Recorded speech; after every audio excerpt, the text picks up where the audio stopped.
ஒரே புக்கை திருப்பி திருப்பி படிக்கும்போது ஒவ்வொரு விதமான புரிதல்கள் நமக்கு கிடைக்கும். முன்னாடி படிக்கும்போது அதோட மீனிங் டைரெக்டாக ஒரு மீனிங் கிடைச்சிருக்கும். இப்போ படிக்கும்போது அந்த வார்த்தைகளுக்கு உள்ள இருக்கிற அந்த இடைவெளியை பற்றி புரிய ஆரம்பிக்கும். ஸோ ஒவ்வொரு டைமும் நான் படிச்சுட்டேனே.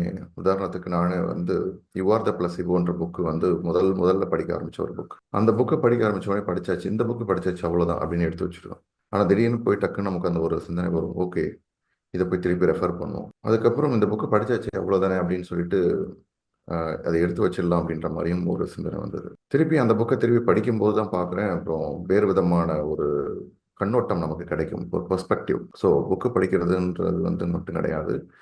நம்ம இந்த ஒரு செஷனை, இந்த மாதிரி நிகழ்ச்சியை திருப்பி திருப்பி நம்ம கேட்கும் போதோ இல்லைன்னா வந்து அதை அட்டன் பண்ணும் போதும் ஒவ்வொரு விதமான புரிதல்கள் கிடைக்கும். இது ஏன் இப்போ போய் புரிஞ்சுது, இது ஏன் வந்து ஒரு 4 வருஷத்துக்கு முன்னாடி இதை புரிஞ்சிருந்தா இன்னும் நல்லா நம்மளோட வாழ்க்கை நல்லா பெட்டராக இருந்திருக்குமே அப்படின்ற மாதிரியான பல பேருக்கு அது கண்டிப்பாக நிச்சயமாக அந்த மாதிரி இது இருக்கும். இந்த மாதிரி கோல் செட்டிங், இந்த மாதிரி விஷுவலைசேஷன் நமக்கு வந்து கிட்டத்தட்ட காலேஜ்லேயே சொல்லியிருந்தாலும் நமக்கு வந்து இன்னும் நம்ம நிறைய சாதிச்சிருக்கலாமே, இல்லை ஒரு 10 வருஷங்களுக்கு முன்னாடி நம்ம தெரிஞ்சிருந்தா இன்னும் நிறைய நம்ம அச்சீவ் பண்ணிருக்கலாமே அப்படின்ற மாதிரி. So it's never late. இது எப்பவுமே நமக்கு வந்து லேட் அப்படின்றது கிடையாது. ஓகே, உண்மை வந்து என்ன அப்படின்னா, நம்ம வந்து சரியான நேரத்தில் சரியான டைமில் நமக்கான விஷயங்கள் சூழ்நிலையில நமக்கு அந்த அந்த விஷயங்கள் நமக்கு சரியாக கிடைக்க ஆரம்பிக்கும். ஒரு பால் சுட வைக்கிறோம், பாத்திரத்தில் சுட வைக்கிறோம்னாலே நம்ம அதை கரெக்டாக வாஷ் பண்ணிட்டு க்ளீனாக இருக்கும்போது தான் அந்த பாலை ஊற்றி சுட வச்சும் போது தான் அந்த பால் வந்து நமக்கு, இல்லைன்னா அந்த பால் பண்பற்ற பாலாக மாறிடும் அப்படின்னு திருவள்ளுவர் அற்புதமாக சொல்லியிருப்பார். பிரமிட் ஆன்மீக மன்ற இயக்கம் மற்றும் PMC தமிழ் வழங்கும் பிரம்மஸ்ரீ பத்ரிஜியின் தெய்வீக வழிகாட்டுதலுடன் கரூர் தியான மகா யக்ஞம் வரும் செப்டம்பர் 6, 7ஆம் தேதிகளில் நடைபெற உள்ளது. தியானம் நடைபெறும் இடம் சின்ன கொங்கு திருமண மண்டபம், கரூர். மேலும் விவரங்களுக்கு